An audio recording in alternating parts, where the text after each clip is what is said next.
मोअज़्ज़ज़ हज़रात व ख़वातीन, आदाब।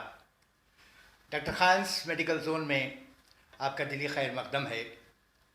हाजिर खिदमत हैं न्यूट्रिशन ऑल द वे, भरपूर ग़िज़ाइयत वाला वीडियो लेकर। आज की इस वीडियो में हम गुफ्तगू करेंगे। मुझे कल का एक वाक़या याद आता है जो बिल्कुल आज के मौजू से मुनासिबत रखता है। कल एक हमारे दोस्त से इत्तफ़ाक़न मुलाकात हो गई। ज़ाहिर है दोस्त मिले तो बातों का सिलसिला निकल पड़ता है, हंसी मजाक तक भी बात हो गई। एक बार यूँ हुआ कि रवानी में मेरी ज़बान फिसल गई, तो मेरे दोस्त ने कहा फिसल गई। हाँ जी जी, जी बात जी, करते वक्त कभी फिसल जाती है ना। जी। तो उन मेरे दोस्त ने कहा कि क्यों जामी साहब आपने भिंडी खाई है आज? अच्छा। तो मुझे भी थोड़ी देर के लिए चौंकना पड़ा कि भिंडी। बाद में मुझे याद आया जब ज़बान फिसलने की बात आती है तो भिंडी याद आ ही जाती है। ये क्यों फिसलती है ज़बान? इसलिए कि भिंडी में चिकनाहट होती है।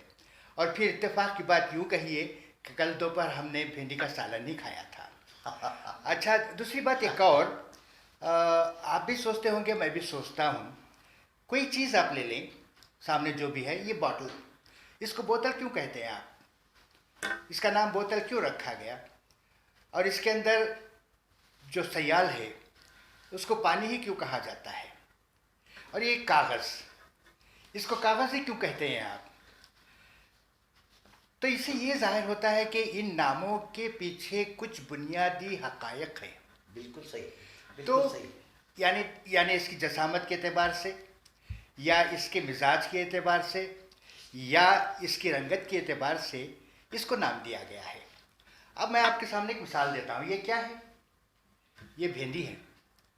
आप देख रहे हैं इसको, तो कैसे लगते हैं आपको? ये किसी दोशीज़ा की नाजुक उंगलियां ना? देखिए, यही बात है। इसी से मुतासिर होकर अंग्रेज़ों ने इसको लेडीज़ फिंगर नाम दिया। इत्तेफाक ऐसे हो जाते हैं और ऐसे ही नाम अक्सर चीज़ों के आ गए हैं। बहरहाल आज हम गुफ्तगू करेंगे भिंडी पर। एक सब्ज़ी है और इसको फल भी कहा जाता है, मगर आम तौर पर इसको सब्ज़ी की तरह इस्तेमाल करते हैं। जैसा कि मैंने अंग्रेज़ी में इसका नाम लेडीज़ फिंगर, इसको ओकारा भी कहते हैं। तो इसके दीगर ज़बानों में इसको क्या कहा जाता है वो मैं सुना दूँ डॉक्टर साहब। हाँ जी, देखिए, एक रिवाज है हमारे यहाँ। हाँ जी हाँ। अरबी ज़बान में हम इसको कहेंगे इस्बा शैतान, फ़ारसी ज़बान में बामिया कहेंगे, अफ्रीकी ज़बान में अहमरिक, गुजराती ज़बान में भिंडी, मराठी ज़बान में भेंडी। ये थोड़ा सा फ़र्क है। तमिल ज़बान में पेनविराय, तेलुगु ज़बान में बेंडेकाया और कन्नड़ ज़बान में बेंडेकाई। इसमें भी थोड़ा आ ई का फ़र्क है, मगर दोनों का तलफ़ुज़ एक ही जैसा लगता है। तो आज हम भिंडी पर गुफ्तगू करेंगे। मैं डॉक्टर साहब से गुजारिश करूँगा कि भिंडी क्या है, इसकी दरियाफ्त कब हुई और इसके फ़ायदे और इसके इस्तेमाल के ताल्लुक़ से हमें कुछ बताएं। शुक्रिया जामी भाई। एक बड़ी मशहूर सब्ज़ी है। इसको फ्रूट भी कहा जा सकता है, लेकिन ज़्यादातर इसे लोग जो है इसे सब्ज़ी या तरकारी के नाम से जानते हैं। और इसका सही बोटानिकल नाम है ओकरा, OKRA, जिसको लेडीज़ फिंगर भी कहा जाता है। आपने कहा बिल्कुल कि जी। मुझे याद है कि बरतानिया के किसी फंक्शन में एक ऐसी लड़की आई थी जो बहुत ही नाजुक अंदाम थी और उसकी उंगलियाँ इतनी बड़ी बड़ी थी और बिल्कुल नज़ाकत के थे वो। तो किसी ने उसके लेडी फिंगर के नाम से उसे मशहूर कर दिया था। जी। तो वही चीज़ जो है आप तक जो है मशहूर आ गई है कि इसको लेडीज़ फिंगर कहते हैं। मुशाबिहत ऐसी है ना। जी, उसकी मुशाबहत की वजह से जी कहा जाता है। ओकरा is a nutritious food with many health benefits. It is rich in magnesium, folate, fiber, antioxidant, and vitamin C, K1, and vitamin A. This may benefit pregnant women, gives heart health, and controls blood sugar. It is having cancerous control properties. यानी मतलब इसमें बहुत सी ज़्यादा ताकतें हैं, बहुत ज़्यादा इसमें तरह तरह के विटामिन हैं। और इसमें एक ख़ास खसूसियत ये है कि इसमें इसके ज़्यादा इस्तेमाल करते रहने से कैंसर को आने के जरासीम या कैंसर के कुछ इम्कान जो होते हैं वो कम हो जाते हैं। जी। यानी इलाज तो नहीं है ये, मगर उसके आने के इलाज कम हो जाती है।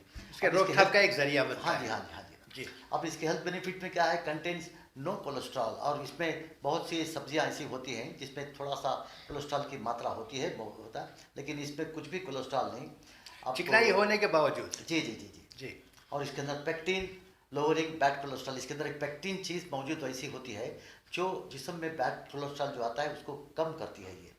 दूसरा, रेगुलेट ब्लड शुगर। अब जो शुगर के जो फ्लक्चुएशन होता है, नाश्ता किया थोड़ा सा बढ़ गया, नाश्ता नहीं किया थोड़ा सा कम होगा, तो इस तरह से छोटी छोटी बातों में जो फ्लक्चुएशन आता है ब्लड शुगर में, ये ब्लड शुगर को कंट्रोल करती है ये।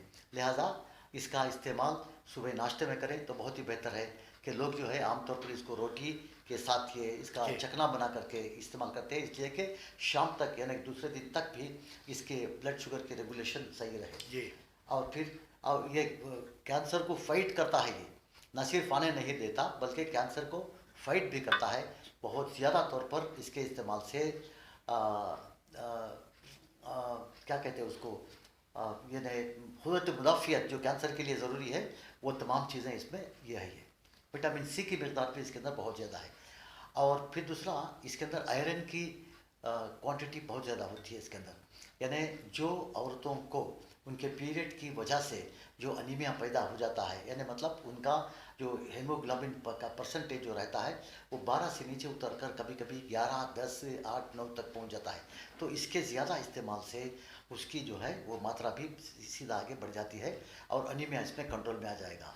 और इसमें अगर कुछ लोग ऐसे हैं जो अपना वेट कम करना चाहते हैं, अपने वज़न को कम करना चाहते हैं, तो इसका इस्तेमाल किसी भी तरीके से इसके इस्तेमाल से, यानी किसी भी तरीके का मतलब क्या है, इसको सालन बनाएं। हाँ जी, इसको कट करेंगे, छीलेंगे, मसाले में डुबाएंगे, डीप फ्राई करेंगे, वो भी है उसका पकवान होगा।